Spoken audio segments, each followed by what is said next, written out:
Today's broadcast is brought to you by ClassicBaseballBroadcasts.com, your one-stop destination for thousands of authentic, vintage radio game broadcasts, interviews and highlights. Red Barber, Mel Allen, Vin Scully, Ernie Harwell, Kurt Godey are just a few of the Ford Frick Award-winning voices. There are hundreds more that will bring back childhood memories from back in the day when the game was always on. From the crack of the bat to the roar of the crowd, relive the moments that made Baseball America's favorite pastime. Get started for free and step back in time listening to baseball's greatest moments.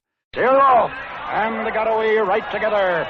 With Seabiscuit promptly shut off in between horses. Pompoon got clear. The horse that was first away was Which Sea, and then Primulus and Aneroid. Aneroid on the outside from third place is now stepping on the lead, and here they come to the stand with Aneroid getting ready to show the lead as they pass the stand. The order is Aneroid, Which Sea, Primulus, Woodbury. A top row is right up there fighting, and after top row comes that Count Atlas is up there close, and Townsman. The last horse in the race is Time Supply, and just ahead of him is Frexo and Amor Brujo. Now they're going around that lower turn. They've gone a quarter of a mile, and Top Row has slipped through on the inside and fighting for the lead, but he can't make it now. Which Sea is up there fighting. It's Which Sea and Aneroids out there setting the pace. Woodbury is third, and after them comes right in there is Count Atlas and Primulus. There goes Pompoon on the outside, and Seabiscuit is moving up also. Seabiscuit is back about ninth. Now Georgie Wolf has got him clear and trying to fight his way through there. It's the order as they go down to the half is Aneroid by a length, Which Sea by a neck, and Woodbury by a length. Pompoon is fourth. Seabiscuit has made a sensational move on the outside, is now fourth at the half-mile ground. They're going into the far turn, and Pompoon is in trouble in between horses. Which Sea is stepping on the lead, and now there goes Seabiscuit going to the front. Seabiscuit has the lead by a neck. Seabiscuit and Aneroid fighting it head and head. Woodbury is third. Here comes Pompoon. He finally got loose, but look out for Stagehand. Here he comes in fourth position. Stagehand is the horse to beat through the stretch, and he's moving up. They're all driving now. Aneroid by a neck, Seabiscuit ahead, and Stagehand on the outside, and Which Sea is still fighting. Here comes Scene Shifter also, but Stagehand is the horse to beat, and Seabiscuit and Stagehand will fight it out. It's head and head. Now it's Stagehand by a neck, but Seabiscuit is hanging on gamely. Georgie Wolf riding. Here comes Pompoon on the outside, but too late. It's a nose finish. It's a nose finish right down to the iron. And I think Stagehand by a nose. Seabiscuit second by 4 lengths. Pompoon was third. Amor Brujo was right up there at the finish. Well, that was one of the great finishes of the world. Nick Wall came all the way from Florida to ride that horse, and he got him down there by one whisker. It's a photograph finish.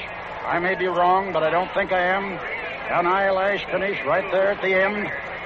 Was one of the greatest races that has ever been run in the Santa Anita Handicap. Stagehand had good luck all the way, slipped through between horses, made his move at the right time. I couldn't tell you about him over there when he was ninth because I was too busy watching Stagehand watching Seabiscuit take the lead. Seabiscuit shot to the front, going almost to the 3/8 pool when he put Aneroid away. The order, in case that any of you missed it right there at the finish, I believe, was Stagehand by a nose, Seabiscuit by about 5 lengths, perhaps 6, and Pompoon third. The time of the race was 2, 1, and 3/5. That shows what the track was. And there it is, Stagehand the winner. Stagehand by a nose. And I know you can hear the roar of that crowd. Stagehand the winner by a nose. Seabiscuit was second by about 5 lengths. Pompoon was third, and Gosum was the fourth horse. Gosum got up there in time to be fourth. The time of the race, 2, 1, and 3/5. This fourth running of the Santa Anita Handicap paid its winner $91,450. In addition to that, the Santa Anita, the Los Angeles Turf Association, pays trainer Earl Sandy an additional $10,000 as the lucky trainer of the winner. Not only lucky, but very skillful. Today's broadcast is brought to you by ClassicBaseballBroadcasts.com, your one-stop destination for thousands of authentic, vintage radio game broadcasts, interviews and highlights. Red Barber, Mel Allen, Vin Scully, Ernie Harwell. Kurt Godey are just a few of the Ford Frick award-winning voices. There are hundreds more that will bring back childhood memories from back in the day when the game was always on.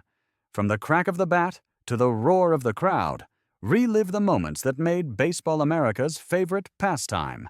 Get started for free and step back in time listening to baseball's greatest moments.